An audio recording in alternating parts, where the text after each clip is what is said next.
ये है कि आज सबसे बड़ी बात तो कुछ तो मैं चाहूँगा कि मैं भी आपको निराश न करूँ, ज़्यादा समय नहीं लूँगा, बिहार का आप लोग आनंद लेते रहिएगा। सबसे बड़ा सवाल है कि आज जो है 26 जनवरी है, राष्ट्रीय हमारा पर्व है। तो इस पर्व पर आज नाला सुपारा की धरती पर आप सभी साथियों को, भाइयों को तहे दिल से इस पर्व की शुभकामनाएं। मैं थोड़ा सा राजकुमार जी ने जो आप लोगों के सामने सभी बातें बताई है और इतना मतलब आपको भी अनुभव होगा कि ये क्यों किया जाता है, एक इंसान दूसरे के लिए, इंसान के लिए ऐसा क्यों करता है, एक इंसान दूसरे इंसान को बेवकूफ क्यों बनाता है, एक इंसान दूसरे को लूटता क्यों, एक क्यों दूसरे को अत्याचार करता है, क्यों शोषण करता है। हो रहा है कि नहीं हो रहा, आज भी हो रहा है, भाई भाई का कर रहा है, भाई भतीजे का कर रहा है, बाप बेटे में हो रहा है। आखिर क्यों? राजकुमार जी ने हमारे सामने बहुत बड़ा सवाल खड़ी कर दिया। मैं उसी कड़ी को आगे बढ़ा के कुछ बात करना चाहता हूँ, मैं उसी कड़ी में आगे बढ़ाऊंगा।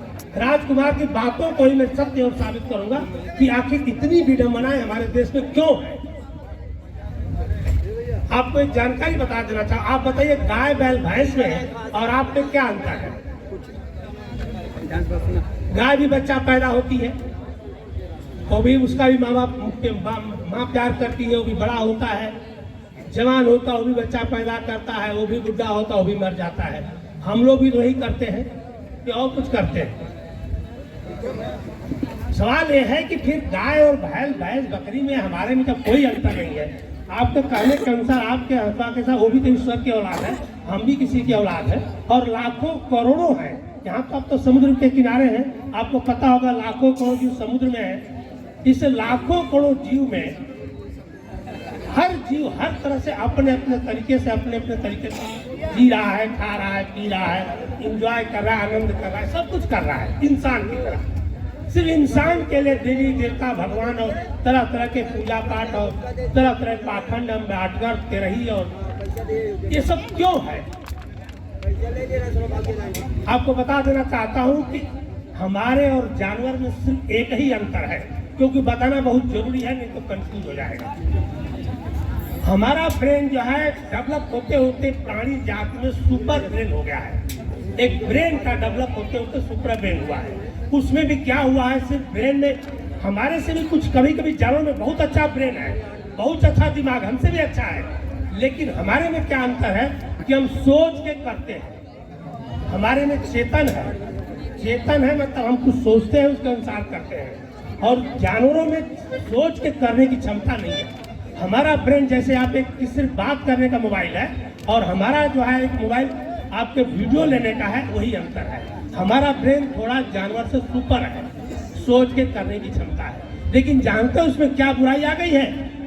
जब हमें विवेक पैदा कर दिया नेचर ने, प्रकृति ने, चाहे आप उसको गाड कहिए, ईश्वर कहिए, जिसने भी दे दिया, जब ब्रेन में हमारे सोच के करने की क्षमता दिया तो उसमें हजारों बुराइयां दे दी।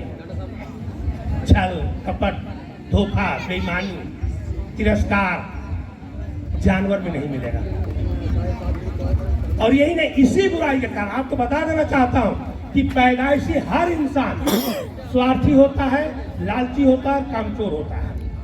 यही तीन अवगुण जो है जानवरों में नहीं पाया जाता, और इसी अवगुणों को दूर करने के लिए हमारे पहले माँ बाप घर में बच्चों को डांटते दबाते हैं। कोई मेहमान आए तो बच्चा लालच में मिठाई की तरह लपक जाता है, कभी स्वार्थ में, कभी लालच में, कामचोरी में। इसी तीन अवगुणों को दूर करने के लिए हमें शिक्षा की जरूरत होती है, और जो जितना इस तीन अवगुणों से दूर होता है उसी को हम महान पुरुष कहते हैं। महान पुरुष और हमारे में कोई अंतर नहीं है। महान पुरुष है स्वार्थी, लालची और कामचोरी की प्रवृत्ति से दूर हो जाता है। इसी कारण से हमें शिक्षा की जरूरत होती है, और यही कारण है, आपको बता दूंगा कि यही कारण है कि 2500 साल पहले अशोक सम्राट का राज हुआ करता था, जिसको कि हम सोने की चिड़िया कहते थे। यही प्रवृत्ति के कारण एक उस इंसान ने जो इतना बड़ा साम्राज्य था, जो भारत के बाद आपको एशिया तक फैला हुआ था, उस साम्राज्य का पतन किया गया सिर्फ स्वार्थी और लालची होने का, उन्हीं के सेनापति वही कारण था। और यही कारण हुआ। एक और आपको बता देना चाहता हूँ, आपको एक पता होगा कि इस धरती पर, इस विश्व में लाखों करोड़ों रिसर्च है। मेडिसिन में है, आप गिनती नहीं कर सकते। कल कारखानों में है, आप काउंट नहीं कर सकते। आपके मोबाइल में, मैं टेलीकॉम का इंजीनियर रहा हूँ, मोबाइल में हजारों रिसर्च है। आप बताइए हमारे देश का कोई भी रिसर्च है? एक भी रिसर्च बता दिए।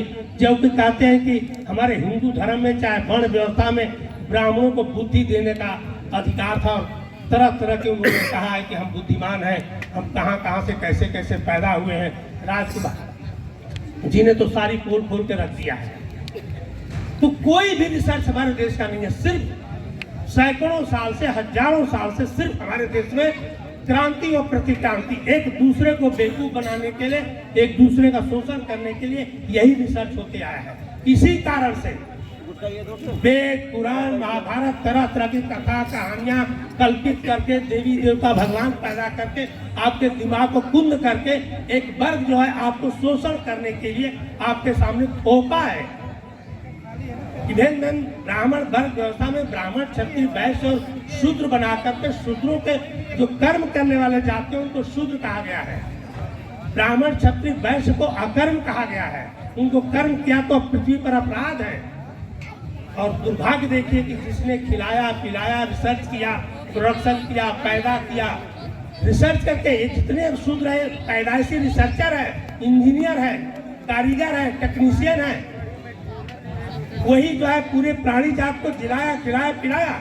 और जो ढोंगी रहा, पाखंडी रहा, परजीवी रहा, जो बेवकूफ बनाने का धंधा किया, वो अपने का उच्च बना लिया। यही देश का दुर्भाग्य है। इसीलिए भारत देश हजारों साल से गुलाम होते आया, और गुलामी के कारण है आज देख रहे हैं कि हमारे देश में भी अभी भी वही प्रथा चल रही है।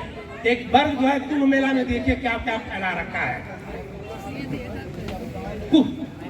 कुंभ आज यहाँ भी एक कुंभ मेला आप चला रहे हो, जस्ट उसके विपरीत वहां जो हो रहा है उसके आप विपरीत प्रतिक्रिया हो रही है।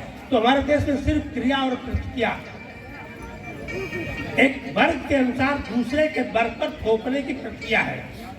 ये हमें और आपको समझना पड़ेगा। इसके लिए मैं कह रहा हूँ कि आप लोग किसी भी तरह से, किसी भी रूप में ये मान मत लीजिए कि किसी भी तरह से ब्राह्मण वर्ग जो है ये आपके ऊपर जितने भी त्योहार हैं, तीज है, कि जितने भी आपके राजकुमार जी ने कहा है, ये सब आपके ऊपर थोपा गया अज्ञानता में। हमारे बाप दादा परदादा पढ़े लिखे नहीं थे, समझदार नहीं थे, उनको हर चीज भाग्य और भगवान बता के कह दिया कि पुनर्जन्म का फल है। इसलिए हमारे बाप दादा परदादा उन परंपराओं को मान करके और उसको स्वीकार करके डर और लालच में आज तक होते आए हैं। तो आज आपके सामने न डर है न लालच है, अब आपके सामने समता, समानता, बंधुत्व का इतिहास है। पूरा विश्व आपके सामने है, पूरा यूट्यूब है, गूगल है। तो आप अपने विचारों से तर्क करिए, अब अपनी चीज को मानिए, आप किसी के बहकावे मत आइए। इसलिए मैं बार बार कहता हूँ, तो समय बहुत कम है क्योंकि आप लोग मूड में भी हैं विराह सुनने के लिए। तो मेरा एक ही लास्ट रिक्वेस्ट यही है, कहने को तो मैं 1-1 घंटा बात कर सकता हूँ, लेकिन मेरा लास्ट रिक्वेस्ट यही है कि आप जहाँ भी हैं, जैसे भी हैं, इस ब्राह्मणवादी पाखंड से बराबर सचेत रहिए। और कभी भी किसी भी